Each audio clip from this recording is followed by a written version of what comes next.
मेरे प्यारे भक्तों, तुम में से बहुतों ने मुझे पुकारा है। कभी अकेले में, कभी आंसुओं में डूबे हुए स्वर में, कभी टूटे हुए दिल से, तो कभी अपनी हारी हुई ज़िंदगी लेकर। मैंने सब सुना है, क्योंकि मैं केवल तुम्हारे मंदिरों में नहीं हूँ, मैं वहीं हूँ जहाँ तुम्हारा हृदय सच्चा है और प्रार्थना निश्चल है। बच्चे, मैं आज तुम्हें इसी सत्य को बताने आया हूँ। इस सत्य को पूरा सुनने से पहले इस चैनल को सब्सक्राइब कर लेना, इस वीडियो को लाइक कर देना और कमेंट में ओम नमः शिवाय लिख देना। बच्चों, यह प्रश्न तुम में से बहुतों के मन में आया होगा। कभी जब जीवन में निराशा छाई हो, जब चारों ओर अंधकार हो, तब तुम्हें लगा होगा कि तुम्हारी प्रार्थना व्यर्थ जा रही है। लेकिन मेरे बच्चे, तुम्हारी सच्ची प्रार्थना एक भी पल मेरे पास बिना असर के नहीं आती। हर बार जब तुम टूटी आवाज़ में मुझे पुकारते हो, हर बार जब आंसू आँख से गिरते हुए मेरे नाम से जुड़ते हैं, तो वो मेरे अस्तित्व तक पहुँचते हैं और तब मैं मौन रहकर भी तुम्हारे लिए कार्य करना शुरू कर देता हूँ। बच्चे, तुम जब मुझसे कुछ मांगते हो तो मैं केवल तुम्हारी बात नहीं सुनता, मैं तुम्हारा मन पढ़ता हूँ। तुम्हारी पीड़ा, तुम्हारी थकान, तुम्हारा धैर्य, इन सबको मैं पहचानता हूँ। और जब मैं देखता हूँ कि तुम्हारा विश्वास अड़िग है, तब मैं वहीं से तुम्हारी यात्रा को मोड़ देता हूँ। कभी मेरी कृपा धीरे आती है, क्योंकि मैं चाहता हूँ कि तुम मजबूत बनो। कभी मेरी कृपा तेज आती है, क्योंकि मैं जानता हूँ अब और इंतज़ार कठिन है।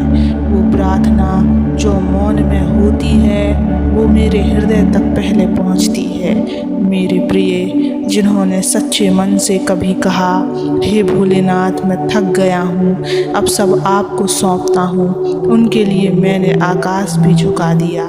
तुम सोचते हो कि मैं मौन क्यों हूँ, क्योंकि मैं तुम्हारी परीक्षा नहीं ले रहा, मैं तुम्हें परिणाम देने से पहले तैयार कर रहा हूँ। हर प्रार्थना का उत्तर दो तरह से आता है, या तो वही जो तुमने मांगा, या फिर उससे कहीं श्रेष्ठ जो तुम्हें चाहिए था। बच्चे, मैं तुम्हारी कोशिश और तुम्हारे आंसू दोनों गिन रहा हूँ। जब तुम बार बार गिरते हो और फिर भी उठते हो, जब तुम निराशा में भी मेरा नाम नहीं छोड़ते, तो वो मेरा ही रूप है जो तुम में कार्य कर रहा है। हर बार जब तुम बोलते हो, महादेव आप जो चाहें वही हो, तब तुम मेरे सबसे निकट हो जाते हो। हर प्रार्थना का उत्तर होता है समय के साथ। मैं समय का स्वामी हूँ, इसलिए जब तुम कहते हो अब कुछ नहीं बचा, तो मैं वहीं से कुछ नया शुरू करता हूँ। तुम्हारे जीवन की हर टूटी हुई कहानी को मैं फिर से जोड़ सकता हूँ, बस तुम अपनी श्रद्धा मत तोड़ो। सच्चे मन से की गई प्रार्थना ब्रह्मांड को भी झुका देती है। तुम्हें लगता है कि तुम्हारी प्रार्थना बहुत छोटी है, लेकिन याद रखो, एक सच्चे दिल की पुकार ब्रह्मांड के नियम बदल सकती है, क्योंकि मैं ही वह शक्ति हूँ जो तुम्हारे मन की धड़कनों में समाई है। तुम जब मुझ पर भरोसा करते हो, तो तुम्हारा भय, दुख, चिंता सब मुझ पर स्थानांतरित हो जाते हैं। कभी मांगते मांगते तुम थक जाते हो, बस इतना कहना, जो आपके लिए उचित है वही मुझे दीजिए प्रभु, तब मैं स्वयं तुम्हारी ज़रूरत पूरी कर दूंगा। याद रखना, तुम मेरी संतान हो, तुम्हारी हर पुकार मेरे लिए मंत्र है, हर आंसू मेरे लिए पूजा है और हर सच्ची भावना मेरे लिए अर्पण है। अब जब तुम यह सुन रहे हो, तो समझ लो तुम्हारी प्रार्थना व्यर्थ नहीं गई है, उसका उत्तर तुम्हारे जीवन में रास्ता खोज रहा है। शायद किसी नए अवसर में, किसी मिलने वाली शांति में, या फिर किसी अप्रत्याशित चमत्कार में। बस मेरे बच्चे, प्रार्थना करना मत छोड़ना, विश्वास बनाए रखना। सच्चे मन से की गई प्रार्थना कभी व्यर्थ नहीं जाते।